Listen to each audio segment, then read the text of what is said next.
नमस्कार दोस्तों, स्वागत है आपको और एक डरावनी कहानी में। दोस्तों, क्या आपने कभी ऐसा किला देखा है जो पिछले 300 सालों से बंद पड़ा है? न कोई दरवाज़ा खुलता है, न कोई खिड़की, और लोग कहते हैं कि जो अंदर गया वो फिर इंसान बनकर कभी वापस नहीं लौटा। ये कहानी है उस किले की जिसके बारे में कहा जाता है कि उसके भीतर एक ही रात में 100 से ज़्यादा लोग मर गए थे और आज तक उनकी चीखें दीवारों में फंसी हुई है। लेकिन असली डर तो तब शुरू हुआ जब मैं खुद एक रात उस किले के अंदर गया। मेरी आदत थी भारत के पुराने बंद पड़े किलों की खोज करना। ऐसे ही एक दिन मुझे एक पुरानी किताब मिली जिस किताब के ऊपर लिखा था मृत्यु भैरव राजकुल का अंत। उसमें किले का एक स्केच बना हुआ था और नीचे लिखा हुआ था, किले में रात बिताने वाला अगली सुबह इंसान नहीं रहता। लोग कहते थे कि ये सब अंधविश्वास है और मुझे अंधविश्वास को गलत साबित करना पसंद था। लेकिन इस बार मैं गलत साबित होने वाला था। जब मैं मृत्यु भैरव गांव पहुंचा तो वहां के लोगों ने मुझे देखकर ही कहा, साहब, रात होने से पहले गांव में रहिएगा, उस किले के पास मत जाइएगा क्योंकि वो जगह जिंदा नहीं है। मैंने पूछा, क्यों? आखिर वहाँ क्या है? एक बुजुर्ग औरत बोली, वो किला आज भी अपने मालिक की तलाश में है। राजा की आत्मा, औरतें, बच्चे, जो भी मिलता है उसे अपना बनाना चाहती है। उसकी आंखों में असली डर था, पर मैं जिद्दी था। मैंने तय किया, आज रात मैं किले में जाऊंगा। रात के 10 बजे मैं किले के बाहर पहुंचा। किला इतना बड़ा था कि लगता था जैसे अंधेरे में कोई विशाल जानवर बैठा हो। ऊपर हवा चलती थी तो लगता था जैसे कोई चुड़ैल रो रही है। किले के दरवाजे जंग लगे थे, पर जैसे ही मैंने हाथ लगाया वो खुद ही खुल गया, जैसे किला अंदर बुला रहा है। अंदर जाते ही एक अजीब सी गंध आई, जैसे किसी ने सदियों पहले वहाँ 100 शरीर एक साथ जलाई हो। मेरी टॉर्च की रोशनी मुश्किल से दीवारें छू पाती थी। अचानक कदमों की आवाज आई। मैं पीछे मुड़ा तो कोई नहीं था, पर कदमों की आवाज वही थी जो मेरी तरफ बढ़ रही थी। लेकिन सबसे डरावना था, उन कदमों की गूंज नहीं थी, जैसे वो किसी इंसान के नहीं, किसी हवा के पैर हो।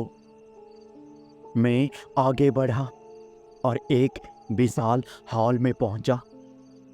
दीवारों पर टूटी ढाले, टूटे सिंहासन और बीच में एक बड़ा खून से दागदार पत्थर, जैसे किसी को यहाँ खड़ा करके मारा गया हो।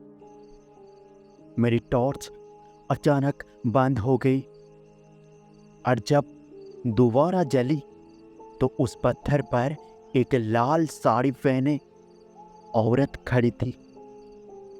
उसका चेहरा नहीं दिख रहा था, पर साड़ी का पल्लू खून से भीगा हुआ था। वो औरत धीरे धीरे मेरी तरफ बढ़ने लगी। उसके पांव जमीन को छू भी नहीं रहे थे। उसकी आवाज आई, तुम मुझे देख सकते हो क्या? उसकी आवाज ऐसी थी जैसे किसी की सांस टूटते टूटते घुट गई हो। मैंने जवाब नहीं दिया। वो और करीब आई। उसका चेहरा अब साफ दिखने लगा। आंखें पूरी तरह काली और चेहरे पर नाखूनों के निशान और गर्दन के एक तरफ कट का बड़ा घाव, जैसे किसी ने तलवार से शेर काटने की कोशिश की हो। वो फुसफुसाई, मेरी हत्या यहाँ हुई थी। राजा ने मुझे मारा और अब वो मुझे ढूंढ रहा है। तभी हवा का तूफान चला और वो औरत गायब हो गई, पर उसकी आखिरी आवाज मेरे कानों में गूंजती रही, भागो, राजा जाग गया है। अचानक पूरे किले में ढोल बजने लगे, जैसे कोई राजा युद्ध के लिए जाग उठा हो। ढोल की आवाज के साथ साथ फर्श कांपने लगा, दीवारें हिलने लगी, किले की टूटी छत से धूल गिरने लगी और फिर सिंहासन वाले कमरे की ओर से एक भारी खतरनाक आवाज गूंजी, कौन आया है मेरे किले में? वो आवाज इंसानी जैसी नहीं थी, जैसे किसी राक्षस या किसी दैत्य की हो। जब मैं सिंहासन के कमरे में पहुंचा तो वहां काले धुएं का एक भंबर उठ रहा था। धीरे धीरे उसमें से एक विशाल आकृति उभरने लगी।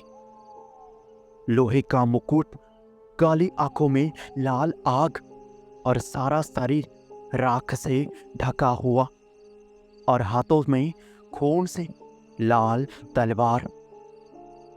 ये था राजा मृत्यु भैरव, किले का श्रापित राजा। उसने गरज कर कहा, मेरी रानी कहाँ है? मैं कांप गया। मेरी टॉर्च हाथ से गिर गई। राजा की नजर मुझ पर पड़ी। तुम क्यों आए हो इंसान? मैं बोल भी नहीं पा रहा था। एक एक करके किले के हर कमरे से भूत निकलने लगे। सैनिक जिनकी हड्डियां साफ दिख रही थी, कुंवारी लड़कियां जिनके पांव उल्टे मुड़े हुए थे, और बच्चे जिनके चेहरे फटे हुए थे। वो सब मेरे चारों ओर खड़े थे। किले का पूरा दरबार भूतों से भर चुका था, और बीच में राजा मृत्यु भैरव सिंहासन पर बैठा था। राजा ने आदेश दिया, इसे पकड़ लो, इसका शरीर चाहिए मुझे। मैं इसी के शरीर से जीवित होऊंगा। सैनिक आत्माएं मेरी ओर बढ़ने लगी। उनके पैर जमीन को छुए बिना दौड़ते थे, और उनकी आंखों में कोई पुतली नहीं, सिर्फ सफेद खालीपन था। मैं भागता गया, लेकिन किला मेरे लिए जैसे बदलता जा रहा था। सामने गली दिखती थी, लेकिन पैर पहुंचते ही वो दीवार बन जाती थी। छत की सीढ़ियाँ थी, लेकिन ऊपर पहुँचते ही नीचे गिरा देती थी। तभी अचानक लाल साड़ी वाली रानी फिर दिखी। वो बोली, मेरे पीछे आओ, ये किला राजा का है, पर श्राप की चाबी मेरे पास है। मैं उसके पीछे भागा। राजा के सैनिक चिल्ला रहे थे, इसे मत जाने दो, इसे पकड़ो। लेकिन रानी ने मुझे एक गुप्त सुड़ंग में धकेल दिया। अंदर अंधेरा था, पर सुरक्षित। वो बोली, राजा ने अपने स्वार्थ के लिए पूरे राज्य की बलि दे दी थी।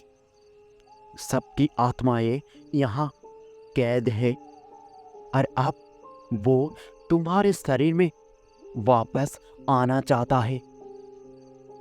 मैंने पूछा, मैं क्या कर सकता हूँ? वो बोली, मेरी चिता जलानी होगी और एक मोमबत्ती थमा दी। हम दोनों ने किले के पीछे पुराने शमशान में पहुंचे। वहां एक टूटी हुई चिता थी, जैसे कोई सब जला ही नहीं हो। रानी बोली, ये मेरी चिता है, ये मेरी चिता है। राजा ने मुझे मारकर भी मुझे जलाने नहीं दिया, इसलिए मैं मुक्त नहीं हूँ। मैंने चिता के नीचे तेल डाला, मोमबत्ती जलाई। जैसे ही आग उठी, किला दहाड़ने लगा। राजा की चीख सुनाई दी, नहीं, अगर रानी मुक्त हो गई तो मैं कभी जीवित नहीं हो पाऊंगा। पूरे किले की आत्माएं चीखने लगी। काली आंधी उठी, आसमान खून जैसा लाल हो गया, और उसी आग में रानी भैरवी की आत्मा मुस्कुराई और कहा, धन्यवाद, अब मैं मुक्त हूं। और वो राख बनकर हवा में उड़ गई। अचानक राजा मृत्यु भैरव मेरे सामने आ गया। उसकी पूरी शरीर जल रही थी, लेकिन उसका क्रोध बुझ नहीं रहा था। उसने तलवार उठाई और मेरे ऊपर झपटा। मैं वहां से भागा। किले की दीवारें गिर रही थी और किला खुद को तोड़ रहा था। मैं आखिरी दरवाजे तक पहुंचा और बाहर छलांग लगा दी। पीछे देखा तो पूरा किला आग में जल रहा था और राजा की चीखें हवा में घुल रही थी। अगली सुबह गांव वाले आए। किले के खंडहर अभी भी धुआं छोड़ रहा था। गांव की वही बुजुर्ग औरत बोली, साहब, आपने किला मुक्त कर दिया, अब वो किसी को नहीं सताएगा। मैंने उस समय चैन की सांस ली, लेकिन तभी उसने पूछा, पर ये लाल पल्लू आपकी जेब में कैसा? मेरी रीढ़ की हड्डी में ठंड उतर गई। मैंने जेब में हाथ डाला। रानी भैरवी का लाल पल्लू अभी भी मेरे पास था और उस पर धीरे धीरे ताजा खून का एक धब्बा फैल रहा था। शायद राजा का श्राप खत्म हुआ है, लेकिन रानी की आत्मा शायद अभी भी मेरे साथ है। कभी कभी रात को लाल पल्लू खुद ब खुद फड़फड़ाने की आवाज आती है और मुझे लगता है कोई मेरे कमरे में घूम रहा है। दोस्तों, अगर कभी आपको भी रात को अपने घर की खिड़की पर लाल साड़ी का पल्लू दिखे तो समझ लेना रानी भैरवी तुम्हें बुला रही है।